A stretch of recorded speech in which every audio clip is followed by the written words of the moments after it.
오늘 우리에게 주시는 하나님의 말씀 같이 보도록 합니다. 마가복음 8장 31절 말씀부터 38절까지에 있는 말씀이 되겠습니다.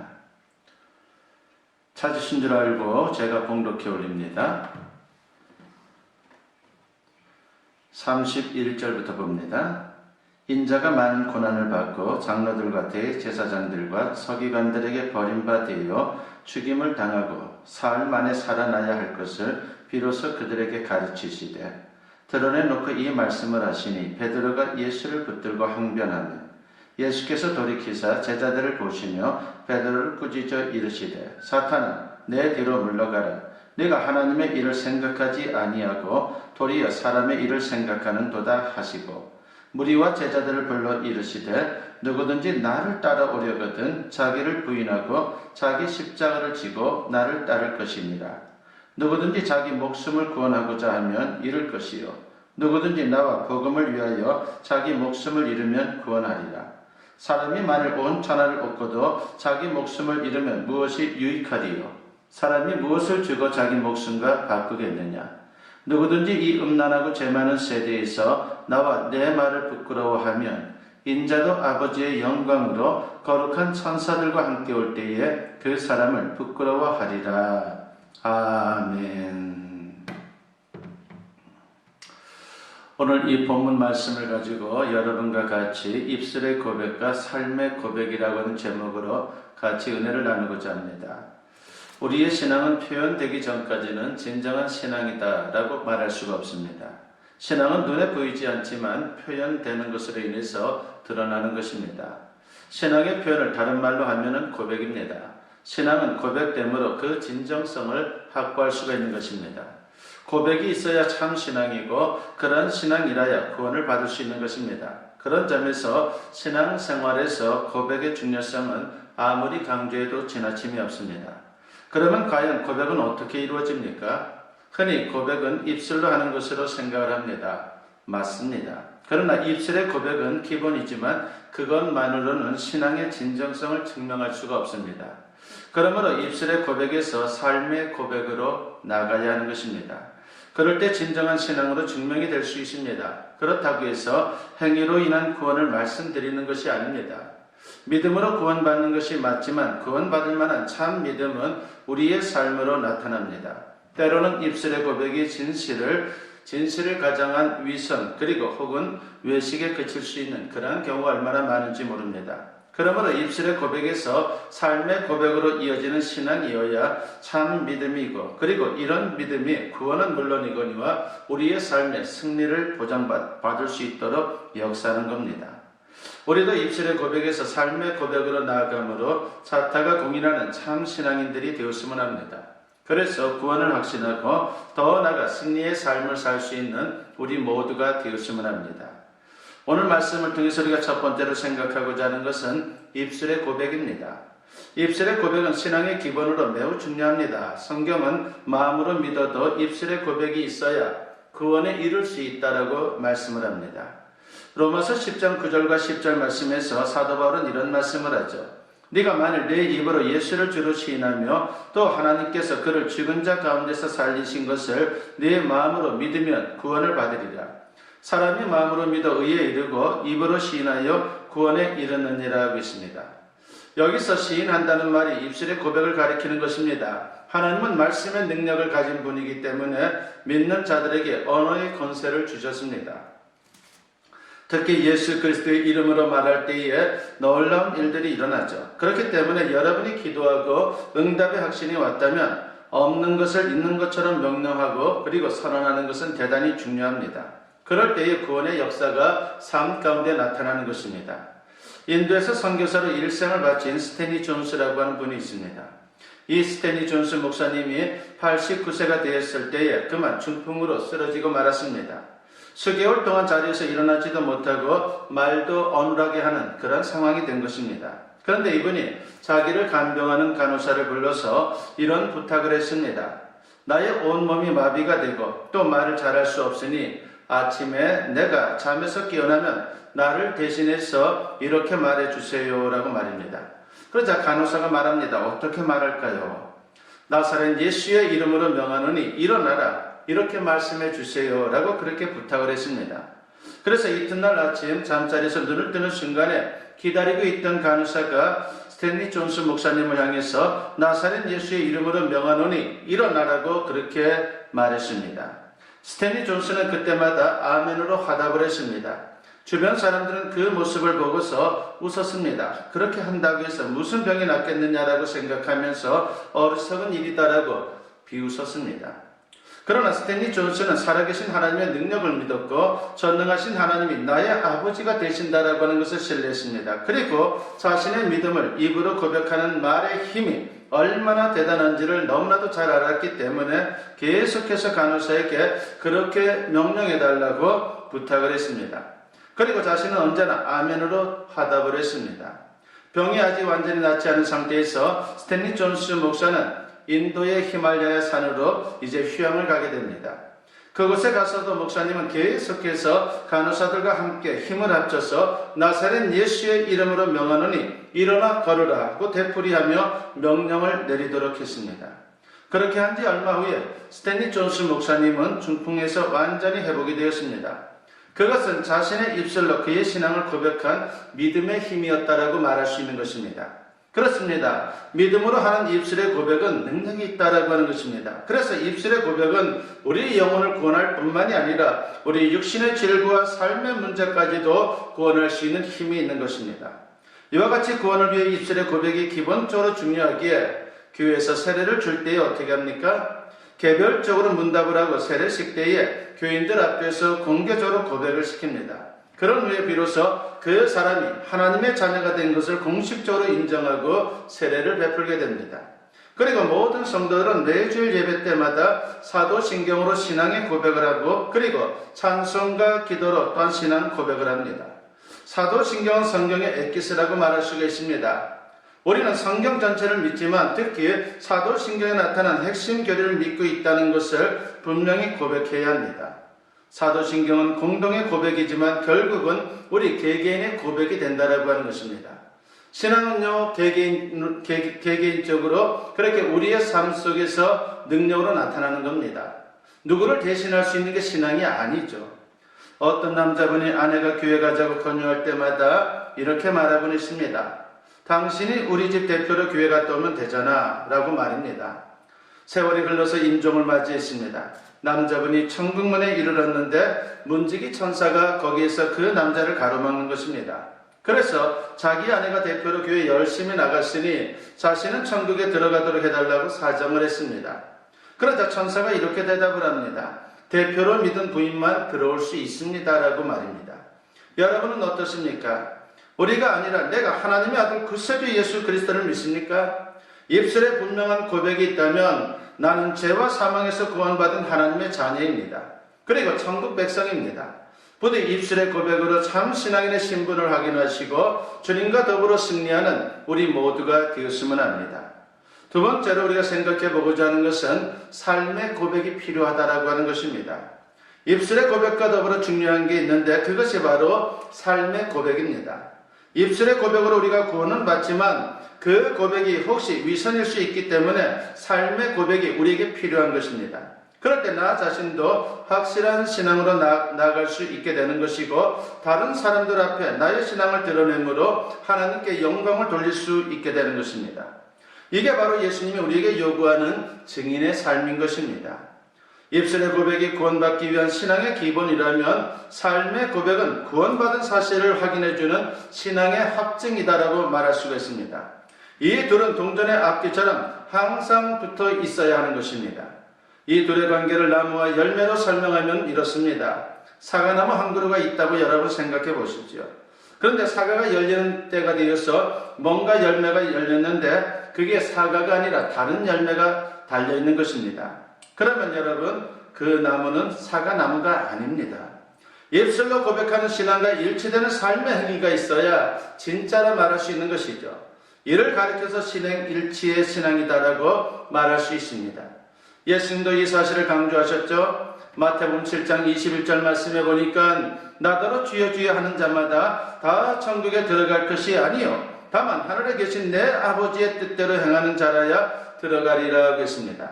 입술로 고백하도 하나님 말씀대로 사는 증거가 없으면 구원받은 참 신앙인이 아니라고 하는 것입니다. 입술로는 신자인 것 같은데 실제로는 그 사람을 보니까 불신자라고 하는 것이죠. 이런 사실은 특히 야고보서에 분명하게 나타나 있습니다. 야고보서 2장 14절과 그리고 26절 말씀을 보면은 내 형제들아 만일 사람이 믿음이 있노라 하고 행함이 없으면 무슨 유익이 있으리요? 그 믿음이 능히 자기를 구원하겠느냐? 영혼 없는 몸이 죽은 것 같이 행함이 없는 믿음은 죽은 것이니라고 했습니다. 입술의 고백만 있고 삶의 고백이 없으면 그것은 죽은 믿음, 가짜 신앙이다라고 하는 것입니다. 그런데 오늘 본문을 보면 아주 황당한 광경이 펼쳐집니다. 베드로가 신앙 고백을 한 후에 예수님께서 얼마나 기뻐하셨는지 모릅니다. 그때 비로소 예수님께서 십자가의 고난과 부활에 대해서 처음으로 언급을 하게 됩니다. 그 정도의 신앙 고백이라면 십자가의 진리를 전해도 분명히 받아들일 수 있을 것이다라고 그렇게 생각을 하신 것이죠. 그런데 웬걸 베드로가 그 말씀을 듣고 나서 벌쩍 뛰는 겁니다.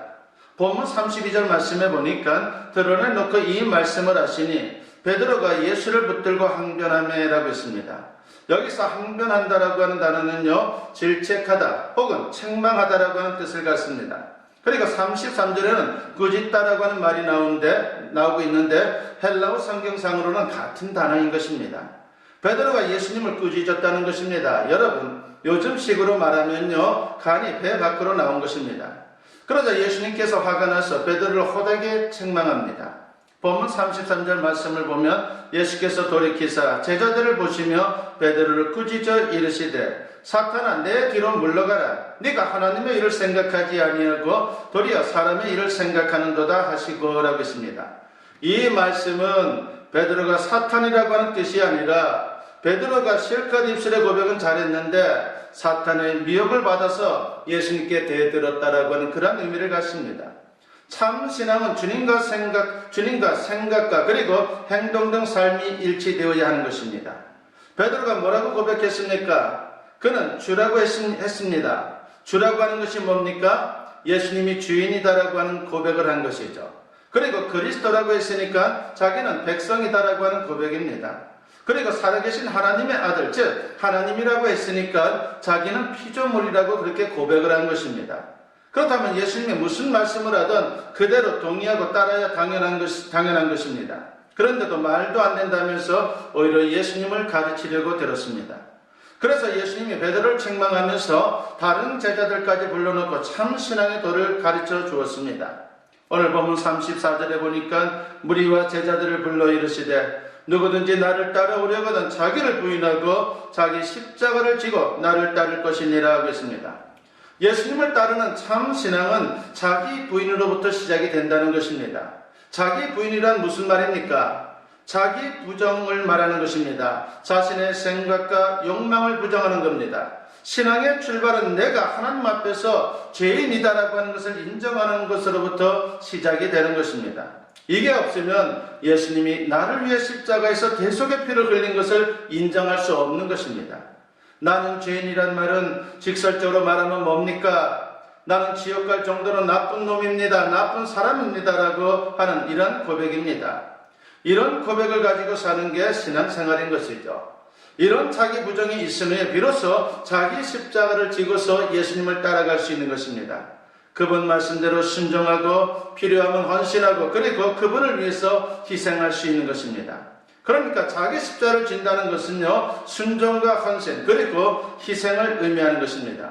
그런데 많은 성도들이 평소에는 자기 마음대로 살다가 어려움을 만날 때만 주여 하고 외치면서 도와달라고 간구합니다. 그래도 주님이 도와주시겠지만은 이건 자기 부정도 아니고 자기 십자가를 지는 것도 아닙니다. 진정한 신앙은 주님 뜻에 순종하고 헌신할 뿐만이 아니라 더 나아가 희생까지 감수하는 것입니다. 베드로의 어처구니 없는 모습을 책망하신 예수님이 이어서 이런 말씀을 하시죠. 오늘 본문 35절과 36절에 보니까 누구든지 자기 목숨을 구원하고자 하면 잃을 것이요 누구든지 나와 복음을 위하여 자기 목숨을 잃으면 구원하리라. 사람이 만일 온 천하를 얻고도 자기 목숨을 잃으면 무엇이 유익하리요? 라고 했습니다. 참 신앙이 있어야 구원받는데 구원이 최고의 가치이므로 그 어떤 희생도 치를 수 있어야 한다라고 말씀하고 있는 것입니다. 또 38절 말씀에 보니까 누구든지 이 음란하고 죄 많은 세대에서 나와 내 말을 부끄러워하면 인자도 아버지의 영광으로 거룩한 천사들과 함께 올 때에 그 사람을 부끄러워하리라 하고 있습니다. 오늘 이 시대는 음란하고 세속주의가 만연한 시대입니다. 그 가운데서 신앙을 지키며 산다는 게 참으로 어렵습니다. 그러니까 조심하라고 하는 것이죠. 너무 무서운 이야기입니다. 다행히 베드로가 그 후에 변화가 됩니다. 십자가와 부활과 승천과 그리고 성령 강림 후에 변화된 모습을 그는 보여주었습니다. 그의 생각과 가치관, 행동과 인격 등 삶의 전반적인 것이 변화되었고 그리고 심지어 주님을 위해서 순교까지 하는 그러한 어떻게 보면 마지막 모습을 보여주었습니다. 그의 변화된 모습을 단적으로 보여주는 말씀이 있죠. 베드로전서 2장 20절과 21절 말씀에 보면은 죄가 있어 매를 맞고 참으면 무슨 칭찬이 있으리요. 그러나 선을 행함으로 고난을 받고 참으면 이는 하나님 앞에 아름다우니라. 이를 위하여 너희가 부르심을 받았으니 그리스도도 너희를 위하여 고난을 받으사 너희에게 본을 끼쳐 그 자체를 따라오게 하려 하셨느니라 하고 있습니다. 베드로의 입술의 고백이 삶의 고백으로 이어진 증거입니다. 우리도 이렇게 변화되고 이렇게 살아야 합니다. 그런데 과연 그게 가능합니까? 여러분, 인간의 힘으로는 불가능합니다. 그러면 어떻게 해야 합니까?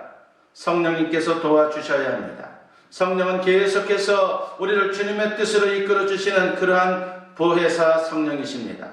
갈라디아서 5장 16절과 17절 말씀에 보니까 내가 이르노니 너희는 성령을 따라 행하라. 그리하면 육체의 욕심을 이루지 아니하리라. 육체의 소욕은 성령을 거스르고 성령은 육체를 거스르나니 이 둘이 서로 대적함으로 너희가 원하는 것을 하지 못하게 하려 함이니라 하겠습니다.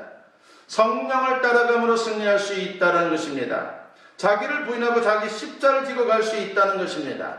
물론 그러다가 실수하고 넘어질 수도 있습니다. 우리 안에 육체의 본성, 죄의 성향이 남아있기 때문에 참으로 우리는 넘어지는 그러한 자리에 또한 설 수도 있는 것이 사실입니다. 그러나 포기하지 마십시오. 좌절하지 마십시오. 그때마다 우리가 회개하면요 다시 일어설 수 있도록 주님께서 우리를 붙잡아 주시고 우리를 이끌어 주신다는 것입니다. 요한일서 1장 9절에 보니까는 만일 우리가 우리 죄를 자백하면 그는 미쁘시고 의로우사 우리 죄를 사하시며 우리를 모든 불의에서 깨끗하게 하실 것이요 라고 했습니다. 성자가 누구입니까? 완전한 사람입니까? 아닙니다. 산중에서 혼자 기도만 하는 사람이 성자입니까? 그렇지 않습니다. 일상 중에 작은 죄도 크게 느끼면서 자신을 성찰하며 날마다 착실하게 예수님을 닮아가는 사람이 바로 성자입니다. 주님은 우리가 이와 같은 일상의 성자가 되기를 원하고 있습니다. 우리는 지금 사순절을 보내고 있습니다.